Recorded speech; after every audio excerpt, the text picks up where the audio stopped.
আসসালামু আলাইকুম। অনেক ধরনের কাটলেটই তো বানিয়ে খেয়েছেন, একবার এই কাটলেটটা বানিয়ে খেয়ে দেখুন। এই কাটলেট একটা খাওয়ার পরে আপনি আরও কয়েকটা চেয়ে খাবেন।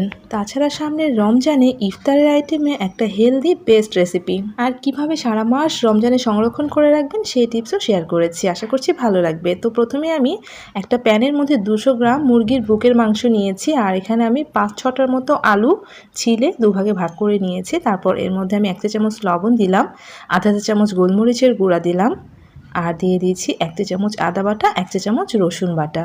তারপর এর মধ্যে একটু বেশি করে পানি দিয়ে দিচ্ছি। পানির পরিমাণটা একটু বেশি দিতে হবে।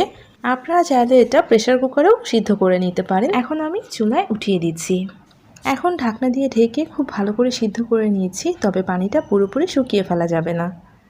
তো কিছুক্ষণ পরেই দেখবেন যে মুরগি আর আলু খুব ভালো করে সিদ্ধ হয়ে গিয়েছে। দেখেন, আর পানিটা দেখতেই পাচ্ছেন। আলুগুলো একটু চেক করে দেখবেন খুব ভালো করে সিদ্ধ হয়ে গিয়েছে কি না। চিকেনটা তো খুব ভালোভাবে সিদ্ধ হয়ে গিয়েছে। এখন আমি চুলাটা বন্ধ করে দিলাম। এখন আমি মাংসগুলোকে আর আলুগুলোকে তুলে নিব। দেখেন, আলুগুলো অনেক ভালোভাবে সিদ্ধ হয়ে গিয়েছে। তো আমি মাংস আর আলুগুলো একটা প্লেটের মধ্যে তুলে নিচ্ছি। তো আলু আর মাংসগুলো একসাথে তুলে নিয়েছি। আর দেখেন, কিছুটা কিন্তু পানি রেখেছি, মানে পানিটা আমি শুকিয়ে ফেলিনি। এই পানিটা আমার পরবর্তীতে কাজে লাগবে, তাই আমি পানিটা রেখে দিচ্ছি। আর গরম গরম সব কিছু ম্যাশ করে নিয়েছি, তাহলে খুব দ্রুত ম্যাশ করে নেওয়া যাবে। আপনারা আপনাদের পছন্দ মতো যে কোনো জিনিস দিয়ে ম্যাশ করে নিতে পারেন। তো আমি কাঁটা চামচ দিয়ে আলুগুলোকে খুব ভালো করে ম্যাশ করে নিয়েছি। আপনারা ম্যাশার দিয়েও খুব ভালো মতো ম্যাশ করে নিতে পারেন। তো আলুটা খুব ভালোভাবে ম্যাশ করে নেওয়া হয়ে গিয়েছে, একটা সাইড করে রেখে দিলাম। আর এদিকে চিকেনটা আমি এখন ঝুরি ঝুরি করে নিচ্ছি। আমি কাঁটা চামচের সাহায্যে ঝুরি করছি, অনেক সফট হয়ে গিয়েছে চিকেনগুলো। তো আপনারা হাত দিয়েও এটা ঝুরি ঝুরি করে নিতে পারেন। তো চিকেনটাকে এভাবে একটু ডলা দিলে দেখবেন যেটা খুব সুন্দরভাবে এরকম ঝুরঝুরি হয়ে গিয়েছে। খুব বেশি একদম চিকন চিকন করে ঝুরি করতে হবে না, একটু মোটা রাখলেও কোনো সমস্যা হবে না। তো আমার এই দুটো জিনিস রেডি হয়ে গিয়েছে, আমি একটা সাইডে রেখে দিচ্ছি। আর এদিকে আমি খুব অল্প পরিমাণে বাঁধাকপি নিয়েছি, একটা গাজর এটা অর্ধেক করে নিব, আর আমি অর্ধেকটা ক্যাপসিকাম নিয়েছি। আপনারা চাইলে ক্যাপসিকাম নাও দিতে পারেন, শুধু গাজর আর বাঁধাকপি দিয়ে করতে পারেন। তো আমি দেখেন অর্ধেক গাজর নিয়েছি। এখন এগুলোকে আমি একদম ছোটো ছোটো করে কেটে নিয়ে আসলাম। দেখেন একদম ছোটো ছোটো করে কেটে নিয়েছি বাঁধাকপি, গাজর আর সামান্য পরিমাণে ক্যাপসিকাম। এখন আমি চুলায় প্যান বসিয়ে দিয়ে সেখানে তেল দিয়ে দিলাম, অল্প করে দিলেই হবে। আর এখানে আমি বাটার দিয়েছি 1 চা চামচের মতো, খুব বেশি বাটার দিতে হবে না, তবে বাটারটা দেওয়ার চেষ্টা করবেন, তাহলে কাটলেটটা খেতে বেশি ভালো লাগে। বাটারটা গলে গেলে আমি সামান্য একটু আস্ত জিরা দিয়েছি, আর এখানে আমি 1 টেবিল চামচ রসুন কুচি নিয়েছি, সেটা দিলাম। অবশ্যই রসুন কুচির পরিমাণটা বেশি দিতে হবে, আর আস্ত জিরাটা অল্প। আর রসুনটাকে আমি হালকা করে ভেজে নিচ্ছি।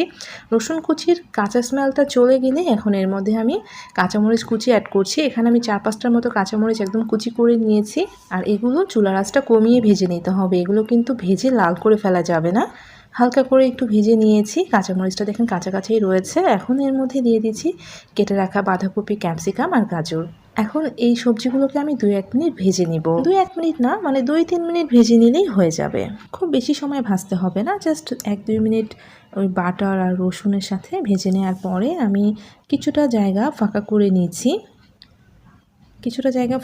নেওয়ার পরে এখন এর মধ্যে আমি দিয়ে দিয়েছি 2 চা চামচ ময়দা। তো 2 চা চামচ ময়দা দিয়েছি। ময়দাটাকে এখন আমি সবজির সাথে মিক্সড করে 3-4 মিনিটের মতো ভেজে নিচ্ছি। এখন বলছি ময়দাটা কেন আমি এই সময় দিলাম। আপনারা চাইলে যখন রসুন, মরিচ আর বাটার দিয়ে ভেজে নিলাম সেই সময় 2 চা চামচ ময়দা ভেজে নিতে পারেন। তো আমি সবজির মধ্যে দিয়েছি, কারণ হলো সবজি থেকে খুব বেশি পানি ছেড়ে দিবে না। যখন আপনি ময়দাটা সবজির সাথে অ্যাড করবেন তখন দেখবেন যে সবজিগুলো ভাজার সময় কোনো ধরনের পানি ছেড়ে দিচ্ছে না।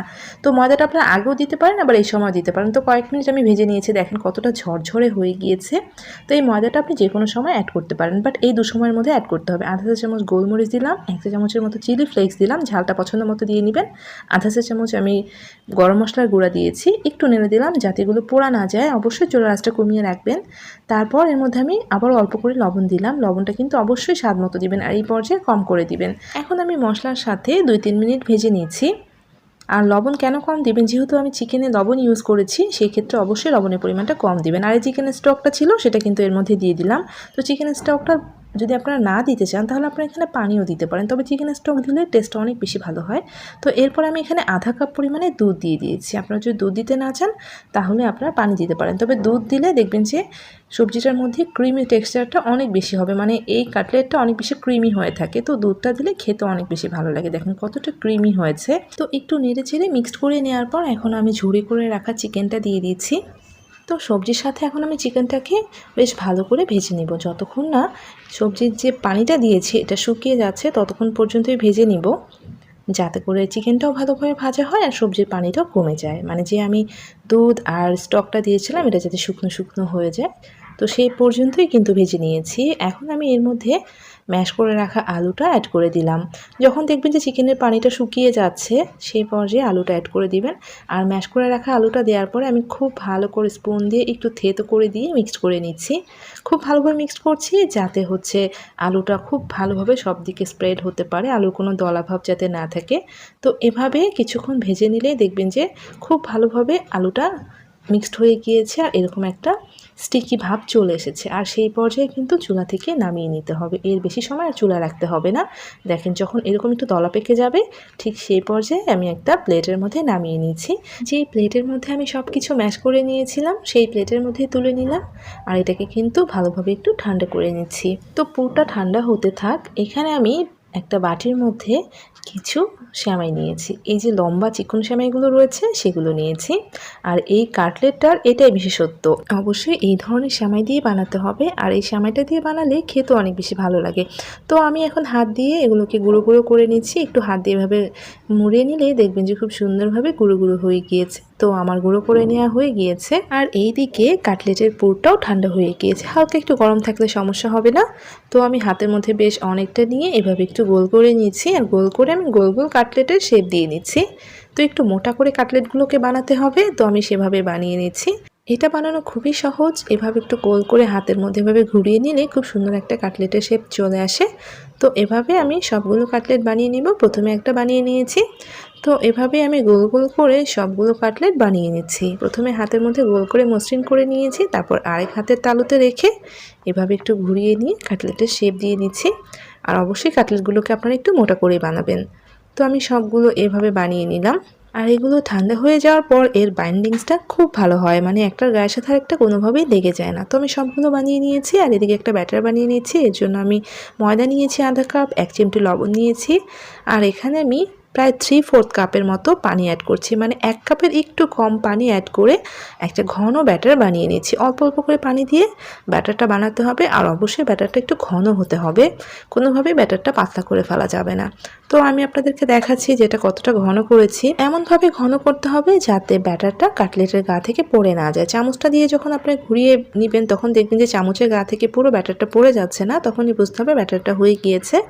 আর এদিকে আমি একটা কাটলেট নিয়ে ব্যাটারের মধ্যে ডুবিয়ে নিচ্ছি আর আমি আপনাদেরকে দেখাচ্ছি যে ব্যাটারটা কেমন হয়েছে। দেখেন ব্যাটারটা কিন্তু কাটলেটের গা থেকে একদম পড়ে যাচ্ছে না।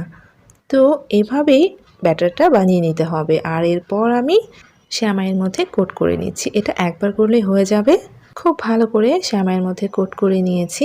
দেখেন কেমন হয়েছে, ঠিক এভাবেই করে নিতে হবে। তো আরও একটা কাটলেট নিয়ে এসে আমি ব্যাটারের মধ্যে ডুবিয়ে নিয়েছি আর ব্যাটারটা ভালো করে ডোবাতে হবে যাতে আলুর পুরটা বেরিয়ে না যায়। তো দেখতে পাচ্ছেন এর ঘনত্বটা কেমন হয়েছে, এটা দেখেন ব্যাটারটা কিন্তু কাটলেটের গায়ের মধ্যে লেগে রয়েছে। তো এভাবেই আমি সবগুলো কাটলেট ব্যাটারে ডুবিয়ে সেমাইয়ের মধ্যে কোট করে নিয়েছি।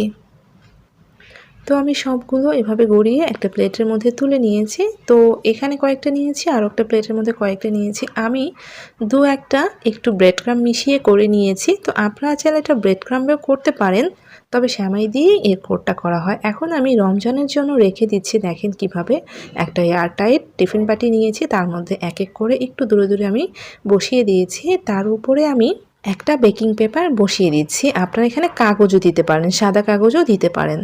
তারপর আরও একটা লেয়ার দিয়ে দিচ্ছি। তো আপনারা কিন্তু রমজানে এটা অনেক পরিমাণে বানিয়ে এভাবে লেয়ার বাই লেয়ার বেকিং পেপারের উপর বা কাগজের উপর রেখে সেট করে ডিপ ফ্রিজে রেখে দিতে পারেন। এটা কিন্তু খেতে অনেক ভালো লাগে আর সারা মাসে এটা অনেক বেশি ফ্রেশ থাকে। তো আমি আজকে কিছু ভেজে দেখাচ্ছি, এর জন্য কিছু নিয়েছি। গরম তেলের মধ্যে কাটলেটগুলো দিচ্ছি আর অবশ্যই চুলার আঁচটা মিডিয়ামে রাখতে হবে, অনেক বেশি হাই করে দেওয়া যাবে না, অল্প আঁচেই ভেজে নিতে হবে। আর আপনারা আসলে এটা একদম ডিপ ফ্রাই করতে পারেন, তো আমি আজকে অল্প তেলেই ভেজে নিচ্ছি।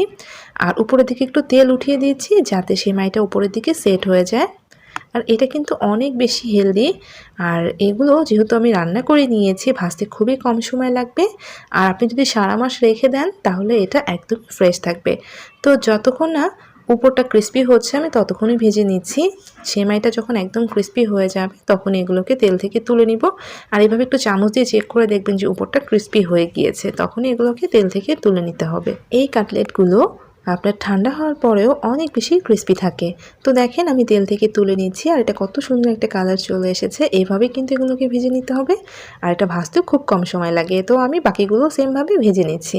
আর সবগুলো ভেজে আমি এই যে তুলে নিয়েছি। দেখেন দেখতে কতটা সুন্দর হয়েছে আর এগুলো অনেক বেশি ক্রিস্পি হয়। আমি আপনাদেরকে সাউন্ডটা শোনাচ্ছি। আশা করছি শুনতে পেরেছেন এটা কতটা ক্রিস্পি হয়ে থাকে আর ভিতরটা তো অনেক বেশি ক্রিমি। আশা করছি আজকের রেসিপিটা ভালো লেগেছে। আপনারা কিন্তু সামনে রমজানে এটা বানাতে পারেন, বাচ্চাদের টিফিনে বিকেলের নাস্তায় খুব ঝটপট বানিয়ে নিতে পারেন। রেসিপিটা ভালো লাগলে প্লিজ একটা লাইক দিয়ে যাবেন। এমন আরও রেসিপি পাওয়ার জন্য চ্যানেলটা সাবস্ক্রাইব করে সাথেই থাকবেন। সবাই ভালো থাকবেন। আল্লাহ হাফিজ।